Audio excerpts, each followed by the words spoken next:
कार्यक्रमाला उपस्थित असणारे ज्यांनी आपल्याला मगाशी मार्गदर्शन केलं ते आदरणीय माजी मंत्री शिवाजीराव नाईक साहेब, आपल्या सर्वांचे लाडके उमेदवार मानसिंगराव नाईक भाऊ, रणधीर नाईक पापा, विराज नाईक दादा, सम्राट नाईक, राजेंद्र नाईक, बीके नायकवडी सर, भूषण नाईक, शाहू नाईक, विजय पाटील, अशोक पाटील, प्रतापसिंह चव्हाण, देवेंद्र धस, शंकरराव मोहिते, भागवत जाधव, स्वाभिमानी संघटनेचे शिवाजी पाटील, कोंडीबा चौगुले, आनंदराव पाटील, व्यासपीठावरील सर्वच मान्यवर आणि बंधू भगिनींनो, आज आपल्या सर्वांना भेटण्याची संधी मिळणार आहे म्हणून मी मुद्दामून जरा दुसऱ्या 2 सभा रद्द करून इकडे आलो, कारण सगळ्या गावात जाणं शक्य होणार नाही आणि मोठ्या प्रमाणात आपण इथे एकत्रित जमणार असं भाऊंनी सांगितल्यावर मी भाऊंना सांगितलं की 2 सभा मी काढून इकडे येतो. आता अमोल कोल्हेंच्या कार्यक्रमात परवा त्या सभा ऍडजस्ट केलेल्या आहेत, त्यामुळे ते तिकडे जातील. पण विधानसभेची निवडणूक चालू झाली आहे. मागच्या 5 वर्षात या मतदारसंघात मानसिंग भाऊंनी किती प्रचंड काम केलंय हे तुम्हा सगळ्यांना ज्ञात आहे. विधानसभेत निवडून गेल्यावर आपल्या मतदारसंघात जास्तीत जास्त निधी खेचून आणणारे पहिले 10 जे आमदार असतील या टर्म मधले, त्यात कदाचित पहिल्या 5 मध्ये भाऊंचा नंबर लागत असेल.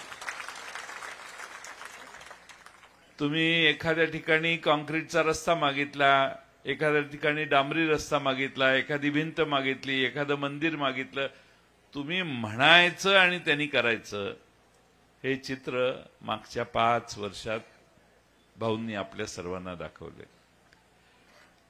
भाऊ सरळ मार्गी आहे.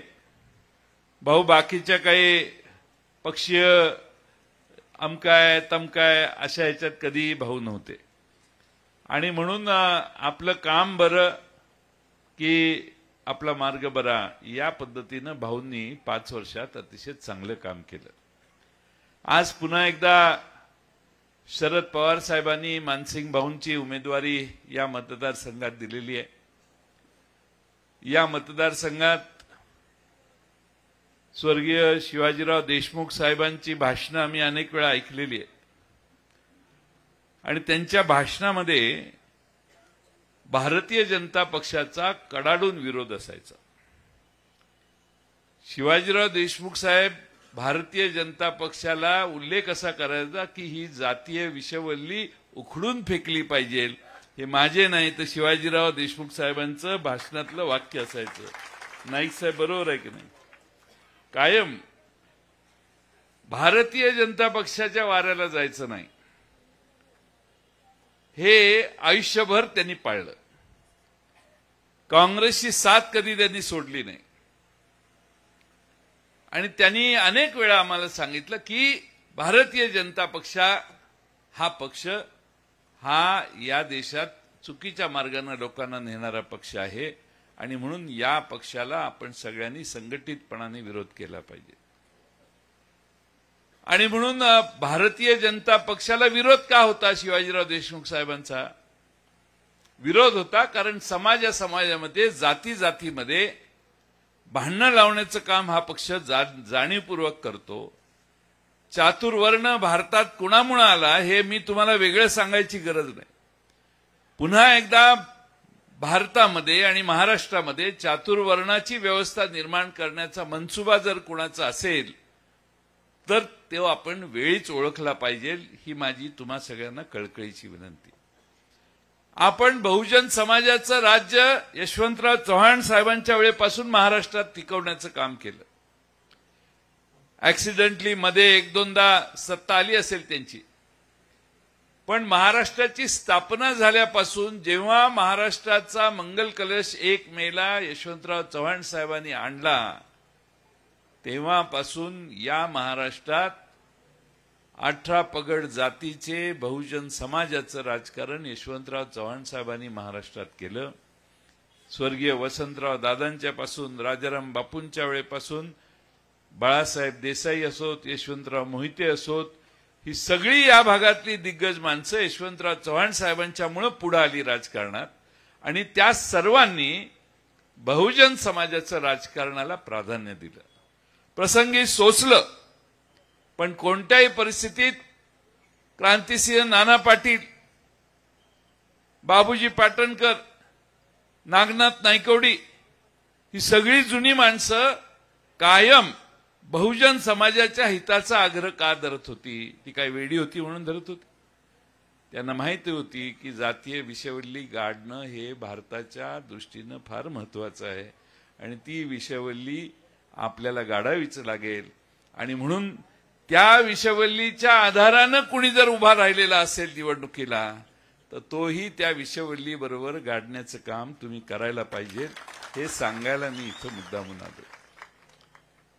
ज्या अपेक्षित नाही त्या पक्षात काही लोक जर जात असतील तर आपण भावनेत न अडकता आपलं कर्तव्य समाजाच्या प्रती, आपल्या भागाच्या प्रती आणि बहुजन समाजाच्या हितासाठी आपण ठामपणाने ही भूमिका घेणं आवश्यक आहे. आपण ठामपणाने जर राहिलो तर मला खात्री आहे की महाराष्ट्रात उद्या महाविकास आघाडीचं सरकार आल्याशिवाय राहणार नाही. आपण महाविकास आघाडीचं सरकार आणल्यावर शाहू फुले आंबेडकरांचा विचार पुढे जाईल.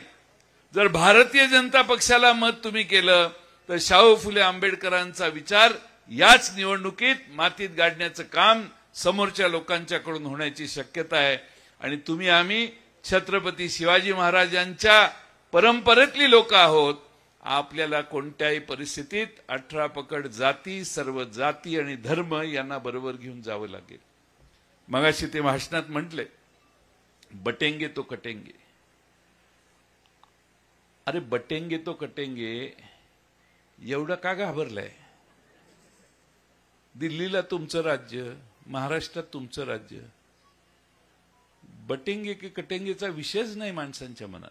माणसांच्या मनात आहे रोजीरोटीचं काय, नोकरीचं काय, महागाईचं काय. आमच्या समोर अनेक प्रश्न वाढून ठेवलेले आहेत.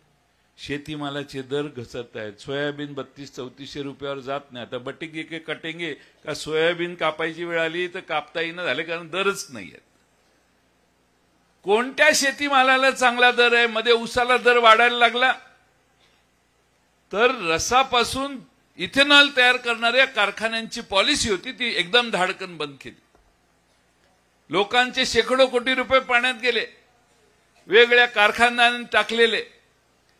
जर इथेनॉल रसापासून सुरू केलं तर कदाचित आमचा साखरेचा दर 43-44 रुपयापर्यंत गेला असता, पण ते लक्षात आल्यावर त्यांनी बंद पडलं. आमचा दर पुन्हा 35-36 रुपयावर खाली आला. तुम्ही कोणतीही शेतीमाल बघा, मगाशी त्यांनी सांगितलं कापसाचे दर वाढायला लागले. 22 लाख गाठी आयात केल्या. देवेंद्र फडणवीस 2013ला मोर्चा काढून सांगत होते 6000 रुपये सोयाबीनला दर मिळाला पाहिजे. तेच राज्याचे उपमुख्यमंत्री आहेत.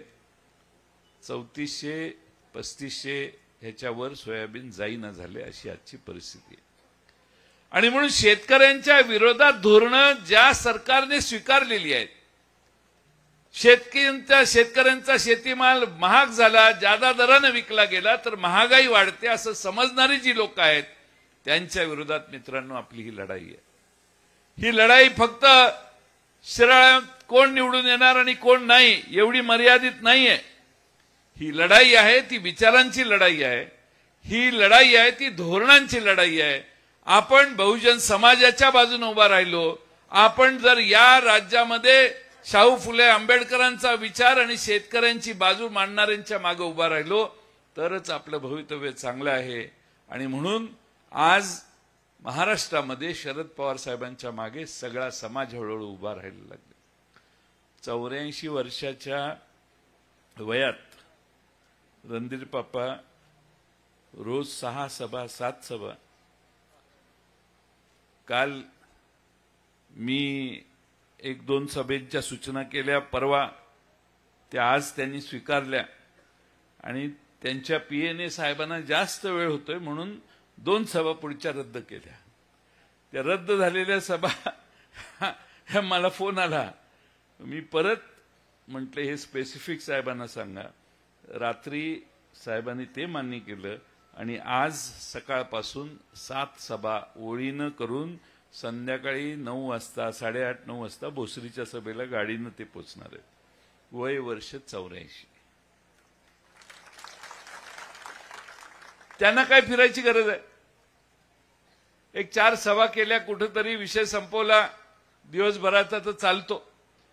पण महाराष्ट्रामध्ये शिवसेना असो, काँग्रेस असो, राष्ट्रवादी असो, आता हे गेलेत कोल्हे साहेब, ते काँग्रेसच्या मतदारसंघात गेलेत, जतला आणि पलूसला. राष्ट्रवादी काँग्रेस पक्षाचा हा आग्रह आहे की कोणत्याही परिस्थितीत महाविकास आघाडीचं सरकार महाराष्ट्रात आलं पाहिजे. आणि म्हणून आपणा सर्वांना मी विनंती करेन की ही निवडणूक ही तुमच्या गावातल्या राजकारणाला महत्त्व देणारी असू नये. ही निवडणूक ही महाराष्ट्राच्या राजकारणामध्ये भारतीय जनता पक्षाला कुठं ठेवायचं ही निवडणूक आहे.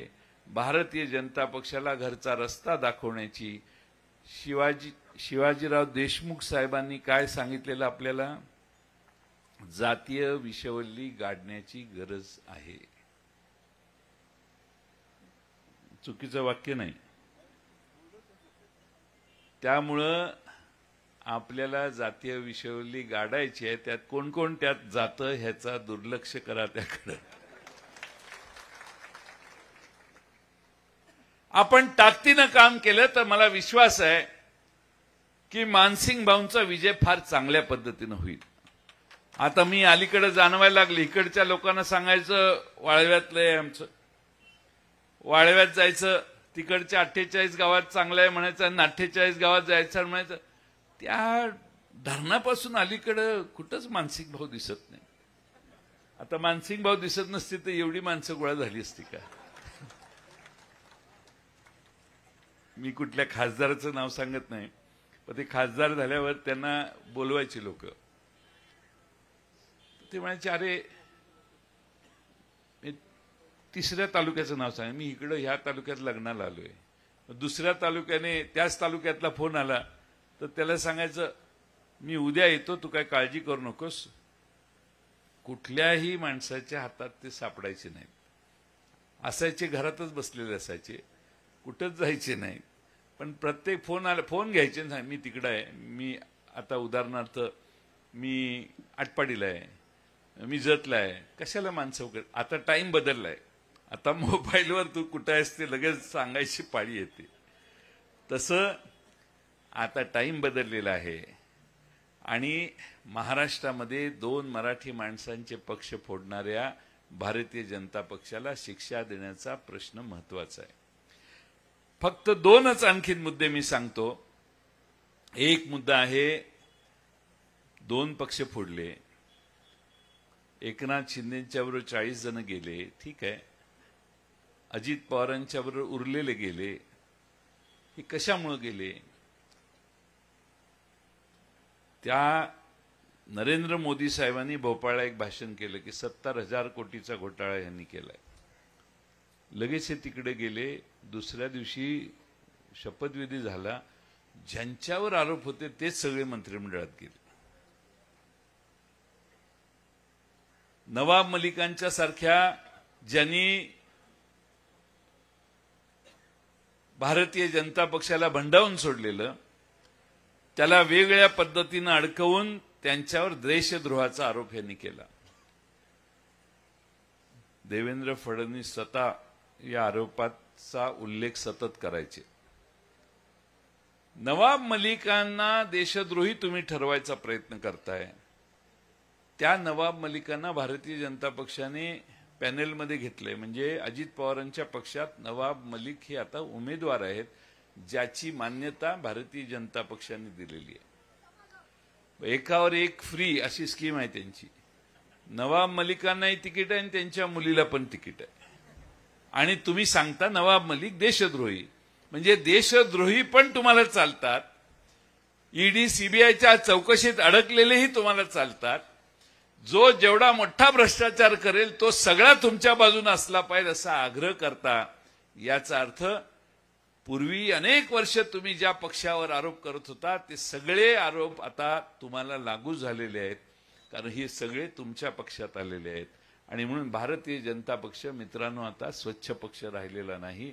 आपल्याला स्वच्छ पक्षाचीच जर निवड करायची असेल तर मी अभिमानाने सांगतो की महाराष्ट्रात सगळ्यात स्वच्छ पक्ष राष्ट्रवादी शरदचंद्र पवार पक्ष आहे।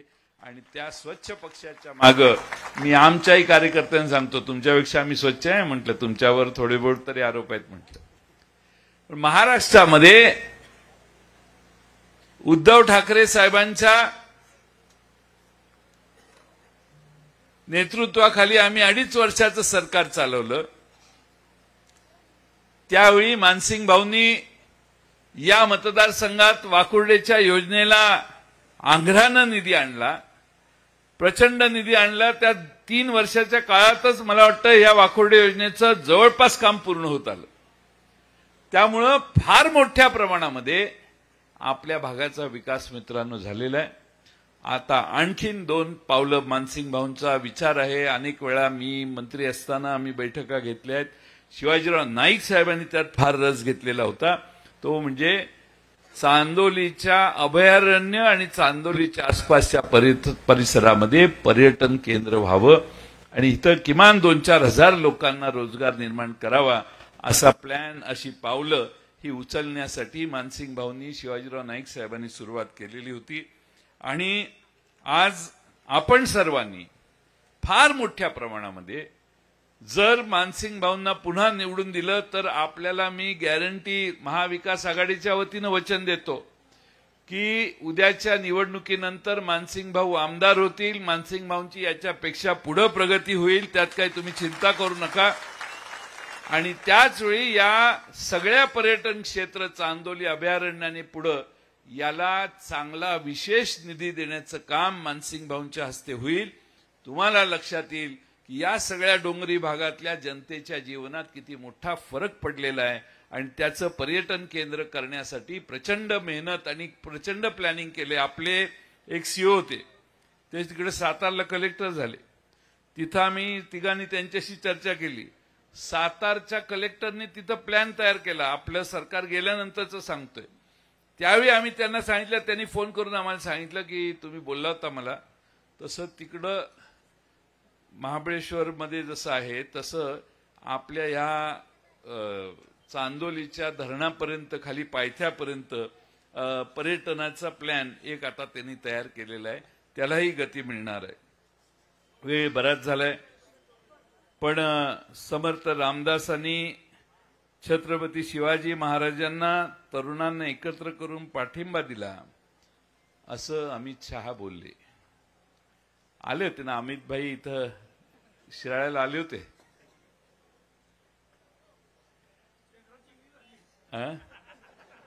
प्रचंड चेंगराचेंगरी झाली, अनेक जण घायाळ झाले, मांडवात माणसं टिकली नाहीत, राहिली नाहीत, त्यामुळं आम्ही घाबरून तिकडे गेलोच नाही।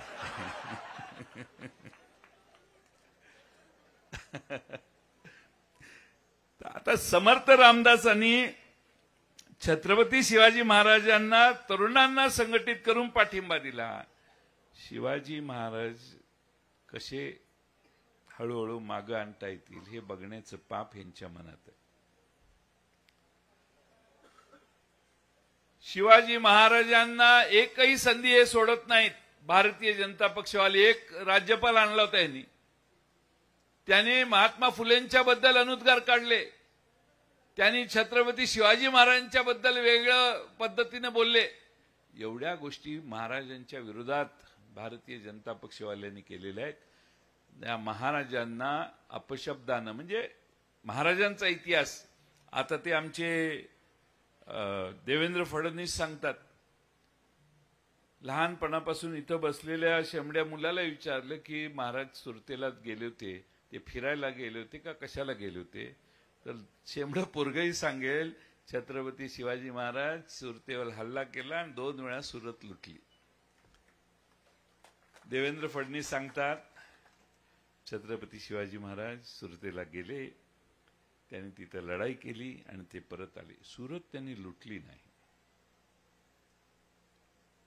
इतिहास बदलण्याचं पाप ज्यांच्या मनात आहे, आज म्हणतात सुरत लुटली नाही, कदाचित परत निवडून आलं ह्यांचं सरकार तर हे धडाक बदलतील आणि सांगतील पर्यटनासाठी सुरतेला जाऊन फिरून आले शिवाजी महाराज. इतिहास बदलण्याचं पाप ज्यांच्या मनात आहे त्यांच्यापासून कायम सावध राहा. रामदास स्वामींचा रोल काय होता तुम्हा आम्हा सगळ्यांना माहिती आहे. छत्रपती शिवाजी महाराजांनी ज्या हिकमतीने मावळ्यांना एकत्रित केलं, संघटित केलं, 18 पगड जातींना बरोबर घेऊन लढाया केल्या, त्याच्यात कष्ट होते. छत्रपती शिवाजी महाराजांच्या दुसऱ्या कुणाचेही नव्हते. हे मित्रांनो विसरू नका. रामदास स्वामी त्यांच्या जागी श्रेष्ठच आहेत, आमचा त्यांना ऑब्जेक्शन नाहीये. पण छत्रपती शिवाजी महाराजांनी ज्या कष्टाने, तानाजी मालुसरे असतील, अनेक सहकारी त्यांनी मिळवले, त्यांचा विश्वास कमवला, निधड्या छातीनं मृत्यूला हे सगळे लढाईमध्ये सामोरे गेले. त्या सगळ्या कष्टात छत्रपती शिवाजी महाराजांनी मावळ्यांना दिलेला विश्वास होता. हे स्वराज्य निर्माण करायचं ही भावना छत्रपती शिवाजी महाराजांनी सामान्य माणसांच्या मनात निर्माण केली. ते राहिलं बाजूलाच. आणि हे म्हणायला लागले की ते सगळी पोरं त्यांनी गोळा केली आणि ह्यांच्या मागे लावली आणि मग ह्यांचं अरे काय चाललंय. एवढे लय पुढे गेलेत हे की त्यात छत्रपती शिवाजी महाराजांचा पुतळा मालवणला उभा केला. मोदी साहेबांनी उद्घाटन केलं. मोदी साहेबांनी उद्घाटन केल्यानंतर 8 महिन्यात पुतळा पडावा. दुःख आहे. 8 महिन्यात पुतळा का पडला तर छत्रपती शिवाजी महाराजांच्या पुतळ्यामध्ये देखील ह्यांनी भ्रष्टाचार केला. एकनाथ शिंदे म्हटले वाऱ्यामुळे पुतळा पडला. मी दुसऱ्या दिवशी गेलो, म्हटलं वारं कुठून आलं रे. ते म्हटले इकडनं आलं. म्हटलं पुतळा कुठं पडला. तिकडच पडला म्हटलं. महाराष्ट्रातले उद्योग गुजरातला गेले. आमच्या पोरांच्या हाताला काम नाही. विधानसभेत मी विचारलं अहो एकनाथ शिंदे साहेब काय आहे. एकनाथ शिंदे म्हटले की कालच मी मोदी साहेबांच्याकडे गेलो होतो. कालच आम्ही दिल्लीहून आलो रात्री. मोदी साहेबांशी आम्ही चर्चा केलेली आहे आणि मोदी साहेबांनी आम्हाला सांगितलेलं आहे की याच्यापेक्षा मोठा प्रकल्प मी महाराष्ट्रात देणार आहे. मी म्हटलं म्हणजे ह्याच्यापेक्षा मोठा प्रकल्प जयंतराव आपल्याला आता मिळणार आहे, त्यामुळे तुम्ही चिंता करून. म्हटलं कशावरून. अहो मोदी साहेबांचा शब्द आहे. जयंतराव तुम्हाला कळतं का काय. मोदी साहेबांचा शब्द आहे. हे रेकॉर्डला आहे. आता साहेबांची आमच्या मुदत संपली. एकनाथ शिंदेची मुख्यमंत्री पदाची जी टर्म होती, आता इलेक्शन झाल्या. एकही प्रकल्प महाराष्ट्रात मोठा आला नाही. मी विचार करतोय की एकनाथ शिंदेनी मग असं कसं सांगितलं. एकनाथ शिंदे काय असं खोटं बोलतील असं मला वाटत नाही. पण त्यांच्या डोक्यावर टांगती तलवार आहे. त्यांच्या विरोधी हे काय बोलत नाहीत. त्यामुळे ते सांगत होते की याच्यापेक्षा मोठा प्रकल्प देणार आहेत मोदी साहेब. म्हणजे मला ते खुणवत होते की भोपळा देणार आहेत मोदी साहेब. मी काही बोलू शकत नाही. ही माझी पंचायत आहे. असा सगळा कारभार आहे. मी जास्त वेळ घेणार नाही. अजून बऱ्याच सभा आहेत. महालक्ष्मी योजना 5 सूत्र आम्ही जाहीर केलेली आहेत महिलांना, महाराष्ट्रातल्या जनतेला. पंचसूत्री शरद पवार साहेब, राहुल गांधी साहेब आणि उद्धव ठाकरे साहेबांनी मुंबईमध्ये जाहीर केली. त्यातलं पहिलं सूत्र आहे, बाकीची सूत्र आहेतच पण एक सूत्र आहे की तुम्हा महाराष्ट्रातल्या आमच्या भगिनींना महालक्ष्मी योजना चालू होईल आणि महालक्ष्मी योजनेच्या मार्फत दर महिन्याला गरीब महिलांना 3000 रुपये देण्याची व्यवस्था आम्ही करणार आहे. तुम्ही कुठेही गावाला जाताना पोराकडे पैसे मागायची गरज नाही, नवऱ्याकडे पैसे मागायची गरज नाही, वडिलांकडे पैसे मागायची गरज नाही. कारण महाराष्ट्रातली एसटीचा तुमचा प्रवास मोफत करण्याची व्यवस्था महाराष्ट्रात केलेली आहे. शेतकऱ्यांची कर्जमाफी. उद्धव ठाकरे पहिल्यांदा मुख्यमंत्री झाले. आम्ही 5 जणांनी शपथ घेतल्या. त्यावेळी पहिला निर्णय आमच्या मंत्रिमंडळाने घेतला की महाराष्ट्रात शेतकऱ्यांना कर्जमाफी द्यायची. महाराष्ट्रात 28-29 हजार कोटी रुपये आम्ही खर्च केले आणि महाराष्ट्रात 2 लाखापर्यंत कर्जमाफी दिली. आता पुन्हा आपलं सरकार येईल त्यावेळी आम्ही पंचसूत्रीतलं एक सूत्र आहे की आमचं सरकार आलं तर महाराष्ट्रामध्ये आम्ही पुन्हा शेतकऱ्यांना 3 लाखापर्यंत कर्जमाफी घेण्याचा निर्णय करणार आहे. रेग्युलर भरणाऱ्यांचा आदर करण्यासाठी 50,000 रुपयाचं प्रोत्साहन अनुदान राहणारच आहे. युवकांना 4,000 रुपये बेरोजगार भत्ता देणार आहे. जातनिहाय जनगणना करून 50% आरक्षणाची मर्यादा हटवण्यासाठी आम्ही प्रयत्न करणार आहे. आणि जातनिहाय जनगणना केल्यावर लहान लहान ज्या जाती आहेत, छोटे लोकसंख्येची जे समाज आहेत, त्या सगळ्यांना न्याय देण्यासाठी, त्यांचा अर्थसंकल्पातला वाटा राहण्यासाठी योग्य, त्यांचा नोकरी करताना मिळणाऱ्या संधीत योग्य वाटा राहण्यासाठी आणि महाराष्ट्रातल्या प्रगतीत त्यांचा योग्य वाटा राहण्यासाठी जातनिहाय जनगणना गरजेची आहे. कर्नाटकने सुरू केलेली आहे, तेलंगणाने सुरू केलेली आहे, महाराष्ट्रातही आपण करणार आहे. त्यामुळे जातनिहाय जनगणना या छोट्या महाराष्ट्रात इतक्या छोटे समाज राहतात लोकसंख्येने, त्या लोकसंख्येने कमी मोठे सगळ्यांची एकदा जनगणना झाली तर त्यांना न्याय देणं आपल्याला सोयीचं होणार आहे. आणि एक शेवटचा प्रश्न तुम्हाला विचारतो की मध्ये मोदी साहेबांनी लोकसभेच्या आधी एक कार्ड काढलेलं कार्ड, आणि कार्डावर त्यांनी सांगितलेलं की ही मोदींची गॅरंटी आहे की जर तुम्ही भारतात कुठेही 80 कोटी जनता त्यांनी अभिप्रेत केलेली, जर कुठेही देशात हॉस्पिटलला गेलं तर 5 लाख रुपयापर्यंतचं बिल त्यांचं माफ होईल. असं या मांडवात कोण आहे का की ज्यांनी 5 लाखापर्यंत बिल माफ करून आणलेलं आहे? मोदी साहेबाचं नाव सांगितलं आणि 5 लाखाचं बिल माफ झालं. ॲस्टर आधारला कोल्हापूरला हार्टचा अटॅक आला आणि तिकडे गेला आणि मोदी साहेबांचं कार्ड दाखवलं आणि तुम्हाला 5 लाख माफ झाले, असं कोण आहे का? ही मला वाटतं 47वी सभा असेल माझी की ज्यात हा प्रश्न विचारतो. आधी मी विचारायचो नाही, पण माझ्या लक्षात आलं, मी विचारायला लागलो. महाराष्ट्रात एकाही माणसाने हात वर केला नाही. आमचं सरकार आल्यावर आम्ही आता ठरवलेलं आहे की महाराष्ट्रातल्या गरीब कुटुंबांना आमच्या आया बहिणी अंगावर रोग काढतात का, तर मुलाला नवीन नोकरी लागलेली असते, 10-15 हजार रुपये पगार असतो, त्यात आपले 4-5 हजार रुपयाचं बिल डॉक्टरचं झालं तर कुठं जायचं? म्हणून अंगावर महिला अनेक रोग काढतात, दुर्धर होतो आणि संकट वाढतं. शरीराने अनेक प्रश्न घरातल्या प्रत्येकाला असतात. एका घरात 5 मेंबर असतील तर आता आम्ही असं ठरवलंय की गरीब घरातल्या कुटुंबांना आम्ही 25 लाख रुपयाचा विमा काढून देणार. आणि 25 लाख रुपयाच्या विम्याचे कागद घेऊन तुम्ही हॉस्पिटलला गेला तर किडनी ट्रान्सप्लांट पासून लिव्हर ट्रान्सप्लांट पर्यंत 25 लाखापर्यंत जर काही खर्च आला तरी त्या गरीब घरानं मागे वळून बघायची गरज नाही. त्यांचे सगळे पैसे हे राज्य सरकारने काढलेल्या योजनेतनं त्या हॉस्पिटलला वर्ग होणार. आणि म्हणून आपल्या सगळ्यांना माझी विनंती आहे की आपण सगळ्यांनी उद्याच्या निवडणुकीत आपल्या सगळ्यांच्या प्रगतीसाठी, मग दिवसा वीज देणं हाही मुद्दा आमच्या जाहीरनाम्यात आहे, 12 तास वीज दिवसा देण्याची व्यवस्था आम्ही करणार आहोत. ती करण्यासाठी, कारण बिबट्याचा एवढा प्रादुर्भाव आता वाढलेला आहे की रात्री रानात जाणं मुश्किल व्हायला लागले. म्हणून 12 तास आपल्या सगळ्यांना वीज, शेतकऱ्यांना दिवसा देण्याची व्यवस्था आम्ही करू.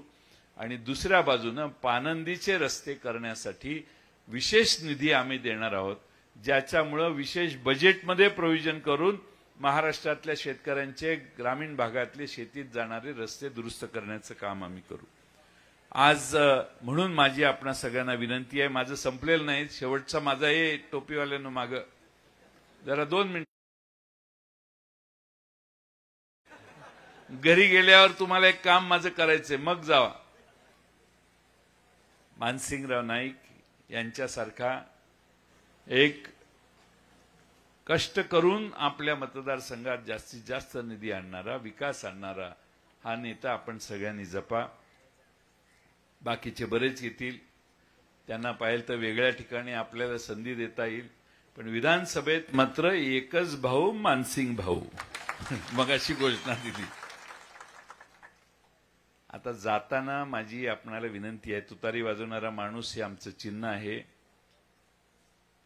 आपल्या सगळ्यांनी त्या चिन्हावर लक्ष ठेवावं. सभेला फार प्रचंड गर्दी आहे, येताना गाडी पण आत येत नव्हती. आज एवढ्या मोठ्या संख्येनं या मतदारसंघाच्या या बाजूला आपण गोळा झालेला आहात. आता घरी जाल त्यावेळी माझं एक इन्कम टॅक्स डिपार्टमेंटचं कागद इन्कम टॅक्समध्ये काम खोपडे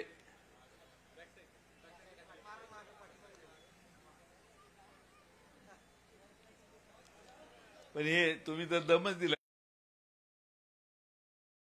बाजूला आहे आणि मागा निरोप दिलेला आहे. बोलतो बसा. गिरणी कामगारांची घरं देण्यासाठी देखील आमच्या महाविकास आघाडीने तरतूद केलेली आहे आणि गिरणी कामगारांना घरं बांधण्यासाठी रक्कम देखील महाराष्ट्रात जे बेघर आहेत, तुम्हाला माहिती आहे की नाही माहित नाही, मागच्या 3-4 महिन्यात ज्यांनी घर पाडलं आणि नवीन घर योजनेतनं आलं त्यांना पुढचे हप्तेच आलेले नाही. मागासवर्गीय समाजाचे पैसे डायव्हर्ट झाले, आदिवासींचे पैसे डायव्हर्ट झाले, सगळ्या योजनांचे पैसे डायव्हर्ट झाले. त्यामुळे सध्या कुणी घरं बांधायला लागलं असेल योजनेतनं आलेली कुणाला, तर त्यांना पुढचे हप्ते आलेले नाही. तुम्ही गावात सर्वे करा. पण माझं मुख्य काम राहील, आता तुम्ही घरी गेल्यावर एक काम करायचं.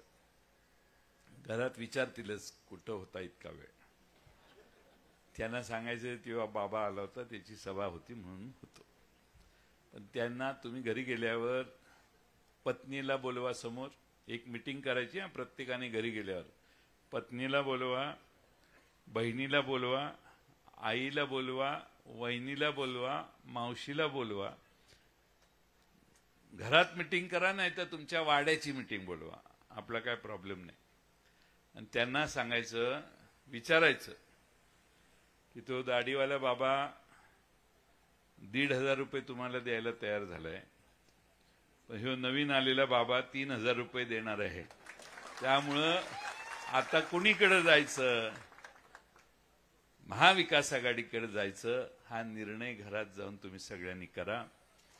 महाराष्ट्रामध्ये महिलांची किंमत काय मागच्या 1.5-2.5 वर्षात झाली, किती बलात्कार झाले, लहान बालकांच्यावर किती अत्याचार झाले, सांगून मी तुमचा वेळ घेत नाही.